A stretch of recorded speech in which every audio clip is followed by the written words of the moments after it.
नारद जी ने पूछा, ब्रह्मन, ब्रह्मनिष्ठ और तत्वज्ञ मुनिवर दुर्वासा ने कब, क्यों और किस अपराध के कारण इंद्र को श्राप दे दिया? देवताओं ने किस रूप से समुद्र का मंथन किया?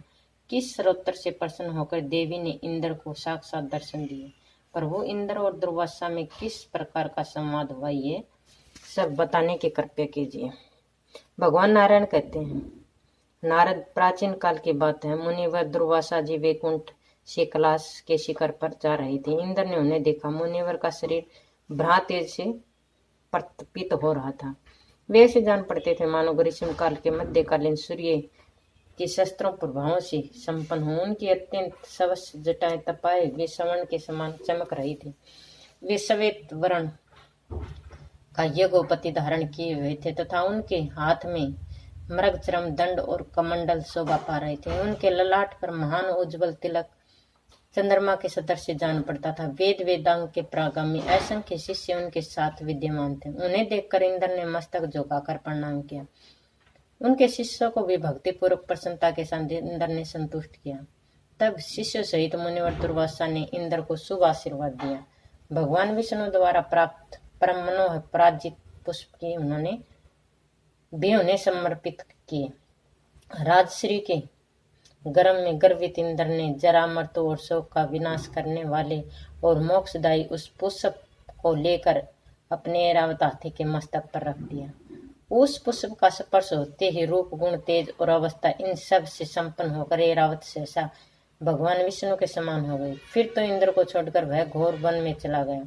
मुने उस समय इंद्र के तेज से युक्त उसे ऐरावत पर शासन नहीं कर सके। इंद्र के इस दिव्य पुष्प का परिजात का तिरस्कार किया। यह जानकर मुनिवर दुर्वासा के रोष की सीमा नहीं रही। उन्होंने क्रोध में भरकर श्राप दे दिया। मुनिवर दुर्वासा बोले, अरे राजश्री के अभिमान में प्रमत्त होकर तुम क्यों मेरा अपमान कर रहे हो?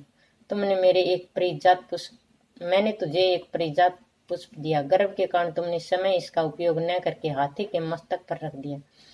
नियम तो यह है कि श्री विष्णु को समर्पित किए हुए नैवेद्य फल अथवा जल से प्राप्त होते ही उसका उपयोग करना चाहिए। त्याग करने से भ्रा हत्या के सदस्य दोष लगता है।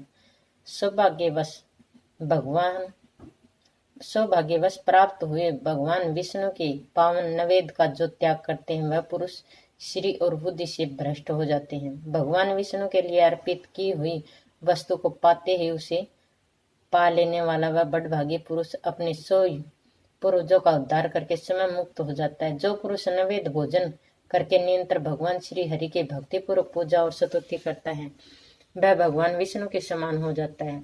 उनका स्पर्श करके चलने वाली वायु का सहयोग पाकर तीर्थ पवित्र हो जाते हैं। उनकी चरण रज लगते ही पृथ्वी में अपार पवित्रता आ जाती है।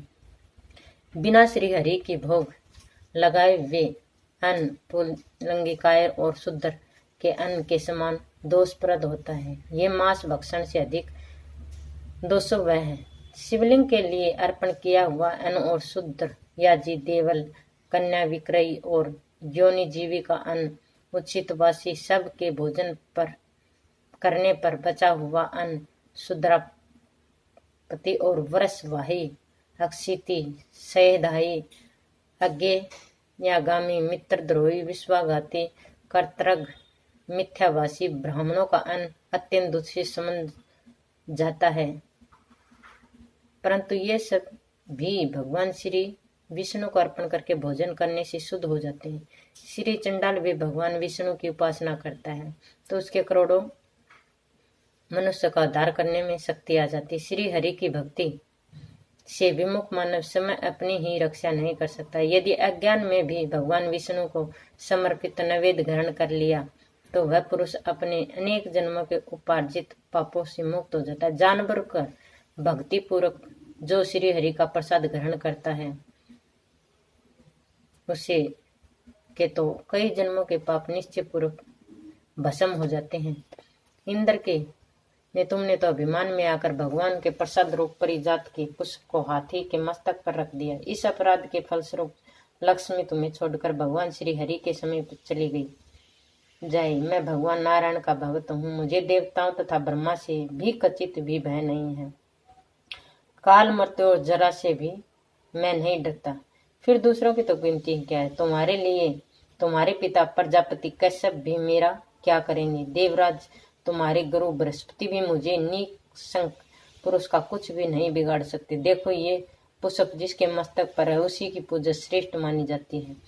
मुनिवर दुर्वासा के ये वचन सुनकर देवराज इंद्र ने उनके चरण पकड़ लिए और भय के कारण उनके मन में घबराहट छा गई। शोकाकुल होकर उस सबर में रोते हुए वे मुनि से कहने लगे।